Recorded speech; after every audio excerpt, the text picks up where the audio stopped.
Assalamualaikum warahmatullahi wabarakatuh. Kami dari kelompok 5 ingin mempresentasikan materi konsep dasar geografi. Sebelumnya perkenalan dulu. Perkenalkan, nama saya Fadila Apriliani, MPM 24220010, dan rekan saya. Perkenalkan, saya M. Hapsi Stefano, NPM saya 24220012. Baik, langsung saja kita ke materinya. Yang pertama adalah istilah geografi. Geografi pertama kali dikemukakan oleh Eratosthenes pada tahun 276 sampai 195 sebelum Masehi dan berasal dari bahasa Yunani yaitu geo yang berarti bumi dan graphein yang berarti tulisan atau menjelaskan.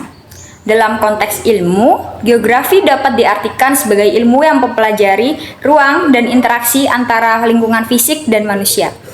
Geografi mengintegrasikan pendekatan ilmiah dan analisis spasial untuk memahami pola dan proses yang terjadi di bumi. Selanjutnya ada ruang dan lokasi. Konsep ruang dalam geografi mengacu pada area di permukaan bumi yang dapat ditempati oleh berbagai fenomena fisik dan manusia. Lokasi adalah penentuan posisi suatu tempat. Di sini ada dua jenis lokasi. Yang pertama adalah lokasi absolut, kedua lokasi relatif.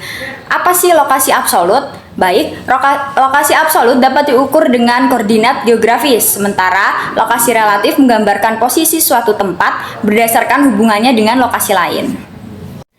Selanjutnya ada interaksi manusia dan lingkungan. Pertama ada adaptasi. Manusia beradaptasi dengan lingkungan untuk memenuhi kebutuhan hidup seperti pertanian, pemukiman, dan penggunaan sumber daya alam.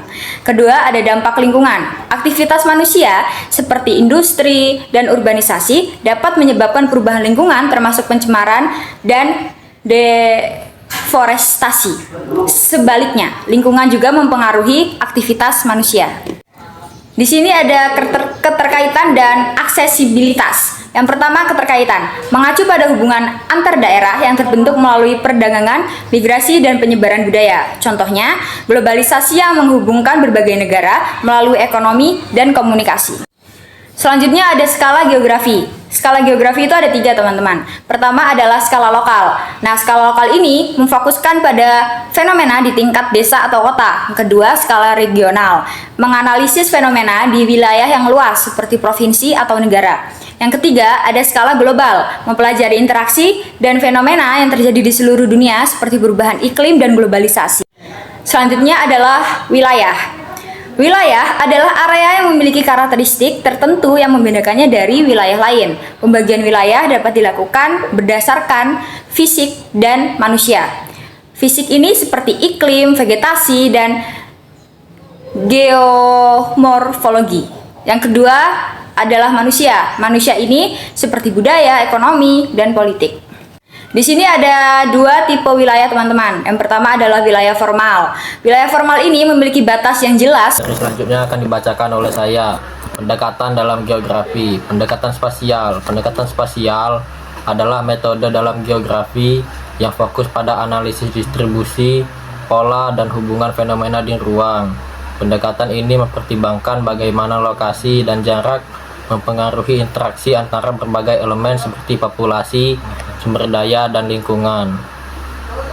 Aspek utama pendekatan spasial: 1. Distribusi, 2. Pola, 3. Hubungan ruang, 4. Skala, 5. Analisis kuantitatif.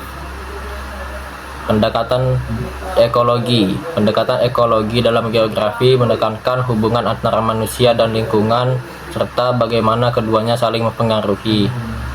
Aspek utama pendekatan ekologi: 1. Interaksi lingkungan, 2. Sistem ekologis, 3. Keberlanjutan, 4. Skala analisis, 5. Dampak aktivitas. Pembagian wilayah geografi: 1. Geografi fisik, 2. Geografi manusia. Geografi fisik: morfologi, bentuk permukaan bumi seperti gunung, lembah, dan dataran. Iklim: pola cuaca dan iklim yang mempengaruhi kehidupan di berbagai daerah. Sumber daya alam: penelitian tentang keberadaan dan pemanfaatan sumber daya alam seperti air, mineral, dan hutan.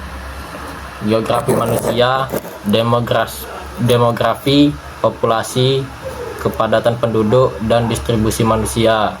Ekonomi: aktivitas ekonomi, perdagangan, dan penggunaan lahan. Budaya: penyebaran budaya, bahasa, dan agama di berbagai wilayah. geografi regional, menganalisis karakteristik wilayah tertentu dan interaksi di dalamnya. Pendekatan ini membantu dalam memahami isu-isu lokal dan regional, seperti perencanaan tata ruang dan pengelolaan sumber daya. Terima kasih.